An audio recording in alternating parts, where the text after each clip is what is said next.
morning, and I'm happy to join you from the Congress of the Federated States of Micronesia.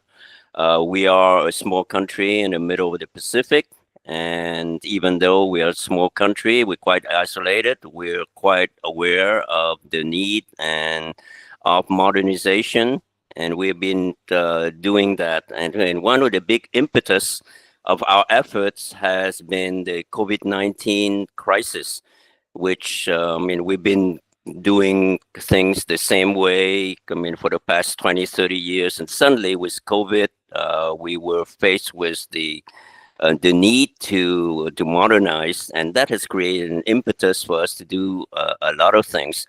For example, we created the legislative framework and the technical framework for video sessions, parliamentary video sessions. And that worked extremely well to our surprise.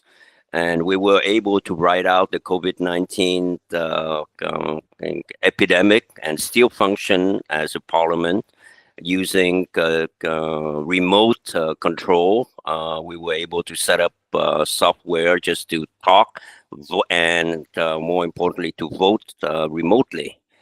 COVID-19 went away, but the impetus still remained for modernization of our parliament. The next things we are turning our efforts to, that we are currently doing right now, is the paperless parliament. That has been of course, for anyone who's involved in parliament, that always involve a large amount of paperwork. And what we are doing right now is that most of the paperwork that is we need to do our work, for the members to do their work, are now being scanned beforehand. So the members have iPad distributed to them, which they can review documents that have been previously scanned. Of course, as a backup, we still have a small subset of documents that we give to them, bills and legislation, so that when they don't have to go through their iPad at the last minute to find things. But we were able to reduce substantially the numbers of documents that were required for sessions. That has been the success. With some mitigated success, because the process of digitizing documents and getting the members of the Congress to use the computer work. The mitigated success, we are laughing because the iPads tend to walk away, and we had to replace 2 full sets of iPads. We're still we're looking at measures like just fixing the computers and the iPads to the desk. It's something that we don't like to do because it shows that we don't really trust the members or the people or the staff. But that may be one of the small details that we need to deal with. Non-technical challenges. The other area that we're moving into is in terms of paperless regarding the administration. The paperwork that we deal with in terms of as the normal of the Congress as a normal entity, for example, billing and invoices. The Congress, of course, is an enormous economic actor. We purchase a lot of equipment, supplies, food, and so there are a lot of bills and that we process on a day-to-day basis.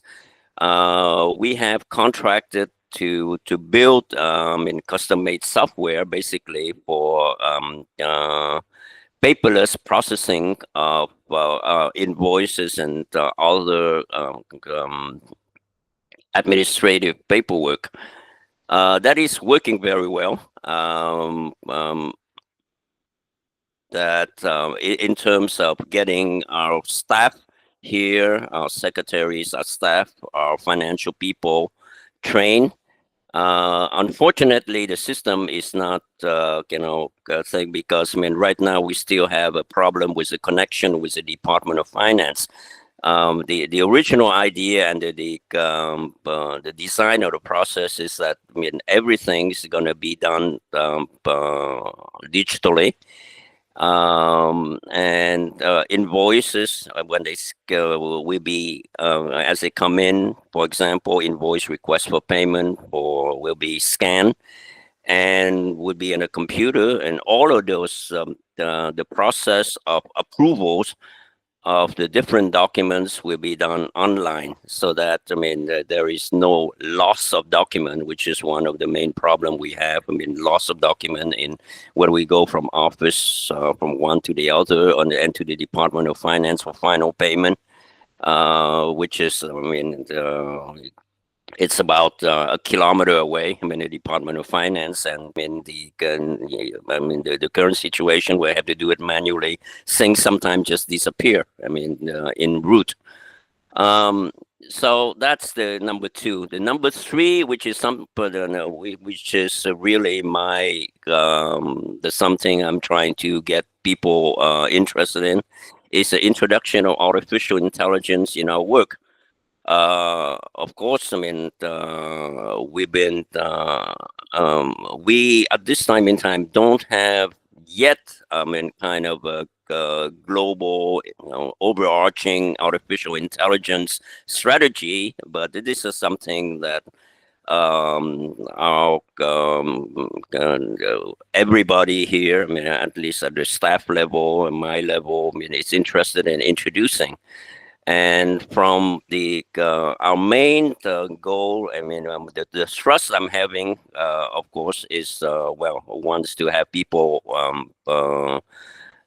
used to artificial intelligence. I'm encouraging all the staff to download ChatGPT and DeepSeek. In order to get used to working with artificial intelligence. But the next step, I mean, and this is to have at least the automatic drafting for simple bills. For example, a lot of our bills have to do with just simple appropriations bill, which I appropriated certain amount of money for such and such purpose to be allotted to certain people. I mean, those are usually, I mean, intellectually, those are no-brainers, but there are a lot of them. And I mean, this is a task that I mean, I personally, I mean, is trying to get us to move toward a process of automating that through artificial intelligence. We haven't found yet, I mean, any off-the-shelf solution, and we may have to end up, doing, contracting with somebody to do that, because I mean, it's technically is not something that is. That seems to me unsurmountable, and it's just like kind of a minor step forward. More than that, I mean, in the long term, of course, I mean, it is to be able to use artificial intelligence to, for example, somebody can come in my vision, I can see that we should be able to have like a member saying, tell me, I mean, did we appropriate money to such and such entity? And the system should be able to come up with a result that says on such and such date, we appropriate such an amount to such and such entity by such and such bill. That to me technically should not be very difficult. So that is my vision of where we're going. I mean, we are processing step by step. We're confident that we're able to do things because of the lessons learned through COVID, but to marry digital system with our legislative work. Unfortunately, at this point in time, we are hitting, like the rest of the world, some uncertainty in our finance and our economic situation. And it's kind of funny during COVID. Basically, we had basically unlimited budget. We have a situation where we can solve wherever we want. But now things are we are facing with a different world situation, a different problem where money has suddenly become a lot tighter. And that is the vision, and hopefully, we will be able to move forward and to find a financing either within our own means or with international aid or whatever to move toward that goal.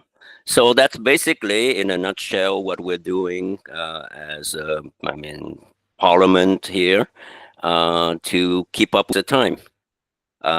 That's it. I'm open to questions. Thank you. Excellent. Thank you so much. That was a very robust update, and very, very informative as well. So thank you very much for that.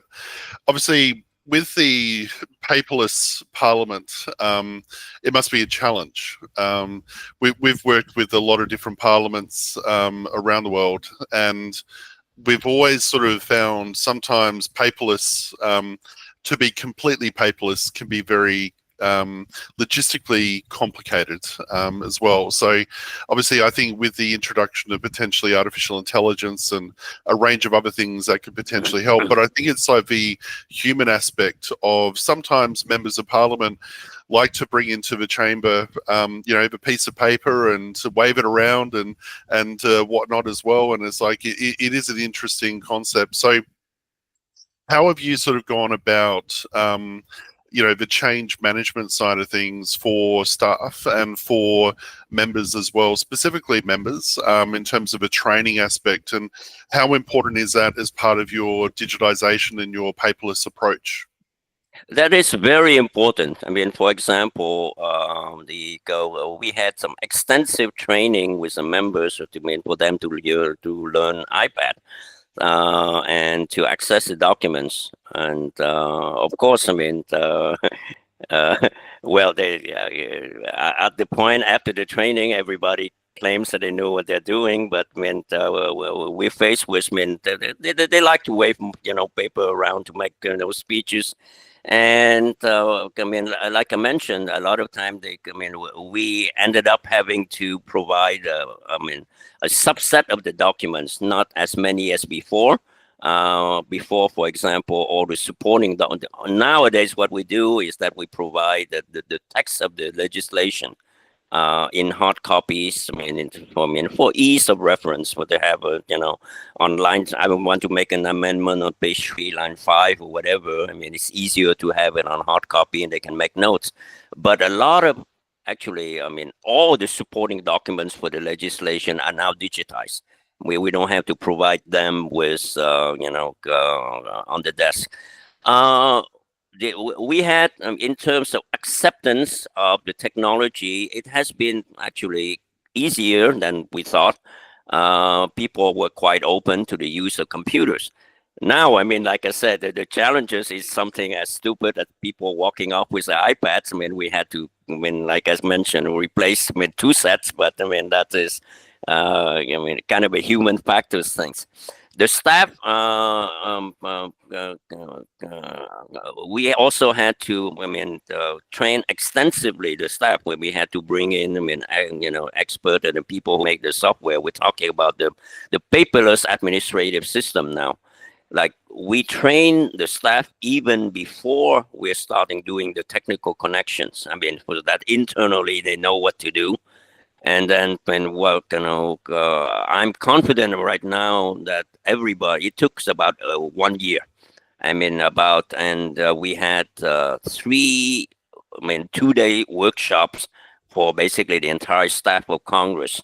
On the phone,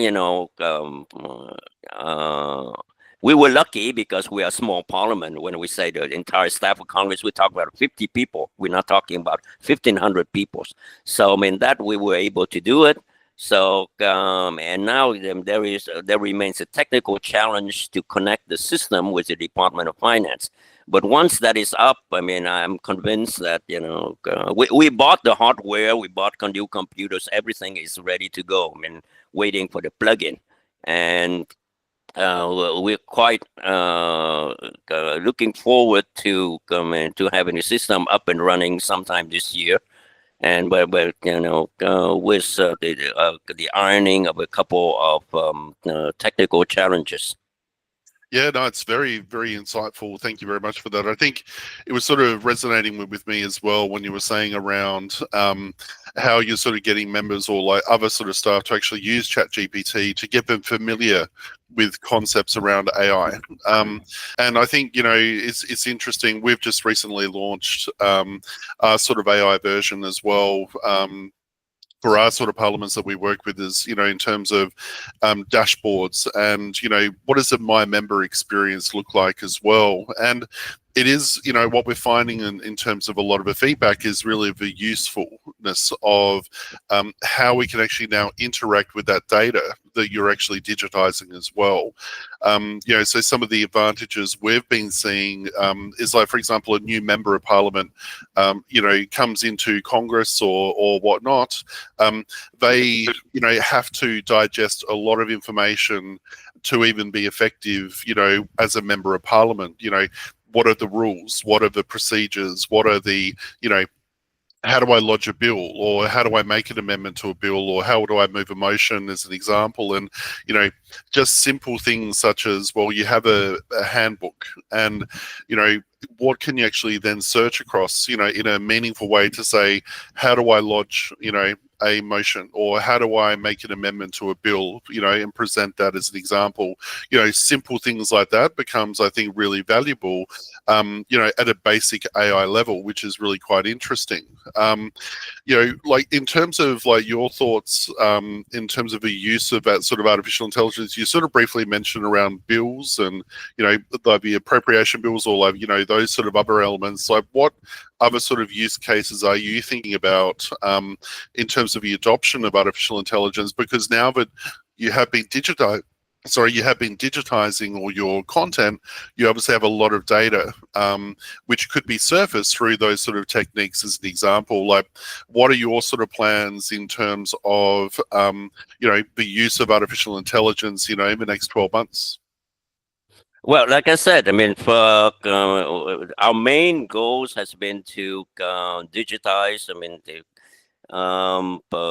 the simple bills. I mean, like the what we call the no-brainers, which is the appropriations bill, which is that there's really just how much money are we giving to whom, and who's in charge. It's basically 3 pieces of data. I mean, that can be easily, even though the bill can look very complicated, but I mean, in terms of, what goes into the bills, they're simple. That, to me, was the first candidate for digitization. But speaking to you, it just came to mind that maybe even before we do that, the next project we do would be digitizing rules. To have some kind of artificial intelligence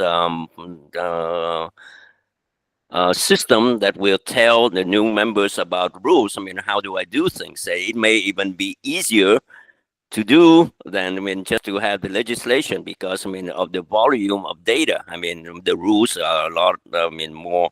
It's a lot more restricted set of data points, and easier to digitize. And I just got an idea from speaking to you. Maybe the next 12 months, and what are we gonna do? What going to do? Maybe working in some kind of artificial intelligence system to answer the rules. For example, member can just tell their little iPad, how do I do a motion to dismiss? A motion to file, a bill, and things like that. And how many votes do I require to do such and such? And the answer will come up. I think the pieces of technology are there. and it's just a matter of putting them together. And thank you for giving me, that idea while I was talking to you. No, I think it's really interesting. We've been sort of definitely, I think the way which we're sort of looking at it and we approach it as an example is looking at those sort of individual data points individually. And the rationale behind that is because I think the way which we use artificial intelligence for bills or for legislation is somewhat a little bit different, or you can tune it a little bit differently, versus, say, for example, the procedures or the you've got very focused information, for example, in your rules, versus, say, legislation, which maybe, as you sort of said, looks like it's a very complicated piece of legislation, but it's obviously still structured in some ways as well. So it is an interesting concept in terms of that. Also, the other thing which we've also been doing as well is that using a similar platform, we can also then upload like user guides as well. So if you're using the software or using, sort of how do I actually lodge a support request? How do I, get in contact with my member, or, those sort of more what I call natural language approaches around artificial intelligence become, I think, a really powerful use case.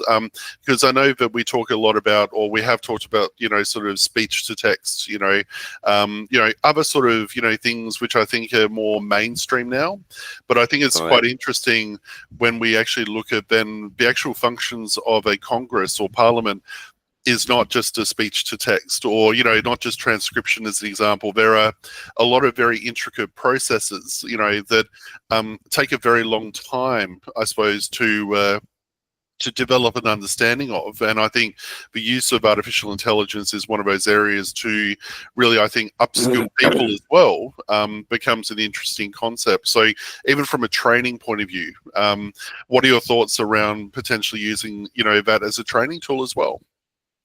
Man, that's perfect. That right now our training is done by me or my staff standing in front of a room and telling you this is how to do it. I can foresee, that would be moved toward the generative AI platform when people get used to talk to ChatGPT about the weather. Then they can talk to ChatGPT, a ChatGPT-like platform about the rules, and how do I do this or how do I do that.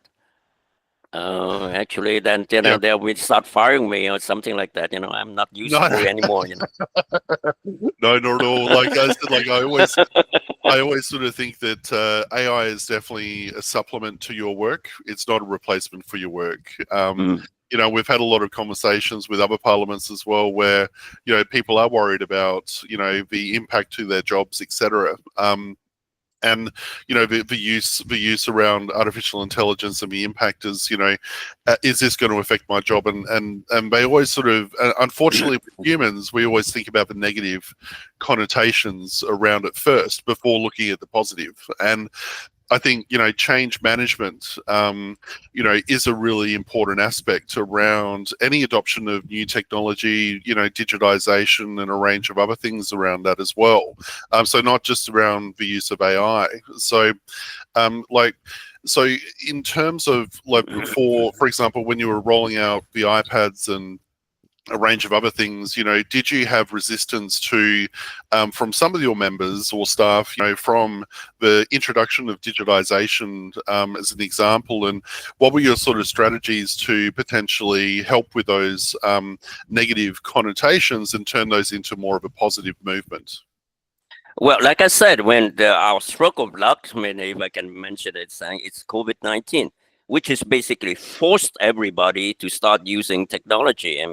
We've been doing things the same way for how many years? And then suddenly with the COVID-19, we were forced to do things a little bit differently. So, that would force people to use digital technology. And now that they come in, it kind of set up the momentum for people to start using technology. We were using that and say, oh, you never used to talk to people on the screen. Now you do. How about now looking at document on the screen? That to our surprise, it went through very easily. Of course, there are the older members say, I will never touch this thing. You say, come on, but I saw you watching Netflix on it. I mean, so Yeah, no, absolutely. the adoption of technology, our resistance was a lot lower than we expected. Yeah, no, it's a very interesting point around that. So, you know, I think that it definitely, and I suppose one of the other sort of the questions I have is obviously with the changes, you know, I suppose over the last couple of weeks or month or etc., you know, from a you know, from a overall sort of US point of view as well, that must have had, you know, a reasonable impact in terms of certainty of budgets and a range of other things as well. And especially when we're looking at anything sort of technology and whatnot, you know, it's definitely, there has to be a level of financial investment, etc., around that. So, you know, what are you sort of thinking about at the moment in terms of how current world events are affecting, obviously, your nation as well, and how you're sort of looking to adapt to uncertainty in some respects, you know, going forward with your sort of digitization process? Well, I mean, I can foresee an immediate budget impact because, I mean, if, you know, for example, we rely a lot, I mean, as a small countries on assistance from abroad, I mean, which is stopped, I mean, which means that our internal budget will have to be realigned with, I mean, the reality. So I put a lot of effort. For example, people who would be, if it comes to a matter of me, I mean, running a new AI program and people getting paid. I mean, you know where the priority is going to be. So but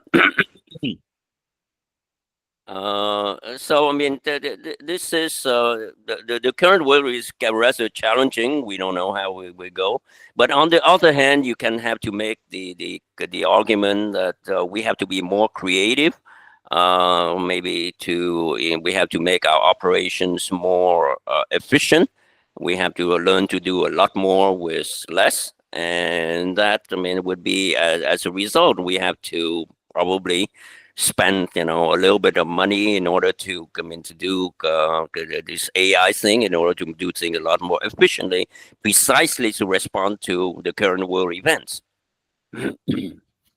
Yeah, no, I think it's sort of like, that's what I call sometimes it's forced change. So, you know, you can't necessarily predict what is going to happen, and when that does actually happen, you have to pivot and make what you can out of it as well. And as you sort of said, like really about like how do we now drive more efficiency and all those sort of other sort of techniques as well, because you know some things are outside of your control, as an example, like COVID or world events as well. So it is obviously a struggle and a reality, as you sort of said, like, well, if I had a choice between paying staff and investing in this, well, we know which one, you know, we would end up choosing. So it is the unfortunate reality of life. So yeah, I think I've sort of asked as many questions as I can sort of think of at the moment. So I sort of really appreciate having a talk to you and good conversation and your sort of presentation in terms of what you've been doing obviously over the last 12 months and obviously where you're heading in the future as well. And it sounds like it's a very exciting journey for you, and in terms of your digitization and your potential adoption of artificial intelligence. So thank you very much for the presentation and the opportunity to have a speak to you. Oh, it's a pleasure. I mean, and I mean, to share our efforts, and well, we're looking forward to keep in touch. I mean, to do Absolutely. more cooperation. I mean, in the future.